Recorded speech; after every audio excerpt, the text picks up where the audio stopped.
We're in the Greenroom at the Comedy Lounge, and we're fortunate enough to have on the lineup as headline at the moment, or for the time being, what's the word?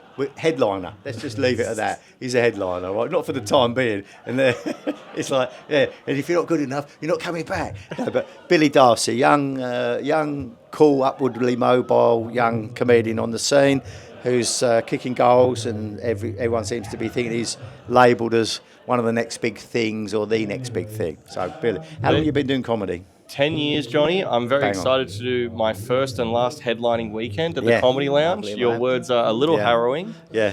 But it is my first time headlining here, and I'm pumped. It's so sick. Well, you did great in that 6:30, so, if that's anything to go by, we're expecting big things from you.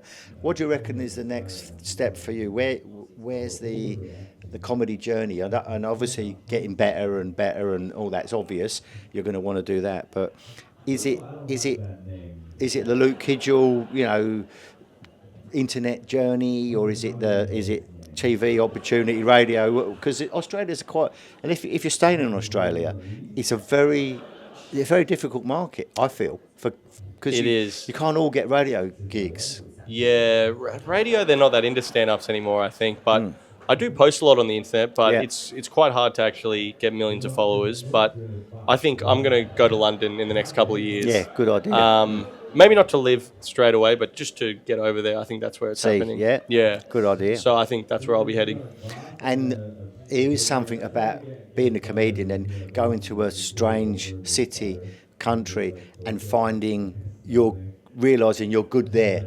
Yes. And it's a huge... Then I think once you know you're good in London, then you'll be good in New York, and you'll probably be good wherever you go, and you realise, I am good. It's a bit that way. I've done some gigs in America. Yeah. And when you're over there... How did you go? I went really well. Oh, good. And you are kind of like, this work we're doing in Australia, it is valid. Yeah. And like, if you go well here, there's no reason why it won't go well in New York or whatever. So, yeah. It's quite demoralising, actually, when you're like 5 years in and people are like... And you're thinking, when will this pick up? And people are like, don't worry, mate. Just another 15 years. Yeah. And you're thinking, oh, my God, I'm never going to own a home. But you do sort of chip away at it. And, I think 10 years is a bit of a market for sure, Yeah, it is. And this is a business as well. If you're full-time at it, obviously if you've got a day job and you can sort of eke out a crust, but if you're full-time at it, all of a sudden you can become very successful after the 10-year period. And then you might own a home, it might take you 18 months, where it takes most people 40 years of mortgage, It can happen. It doesn't always happen, but as you know, it can. I think that's what keeps blokes going, because...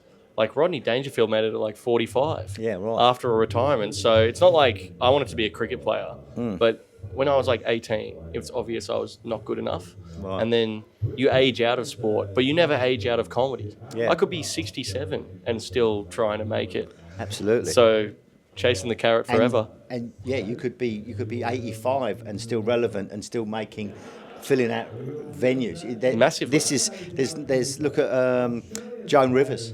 Yeah. She's phenomenal. Dead. She's dead now. But I mean, look, let's assume you've got to be alive. Yeah. But look, Joan Rivers was a huge talent and just knocked out the jokes. And she was well into her 80s, weren't she, when she died? Yeah.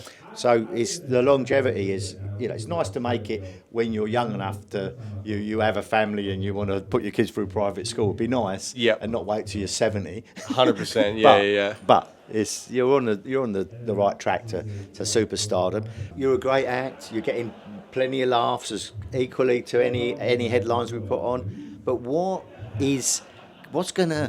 I sort of look at acts and I go, okay, why don't you wear a feather boa? You know what I mean? I'm just trying to say, you're the guy with the red shoes. What is it? Is it a particular bit of comedy, a signature piece, or what's gonna? Because yourself, you've got to try and stand out from the crowd. And you want it to be. You don't want to dress up in a clown suit and look an idiot. You want some respect, but it's hard because you're thinking of it. Are you trying to find a unique selling proposition? I am thinking a bit, because I think just getting good at stand-up is not enough. Yeah.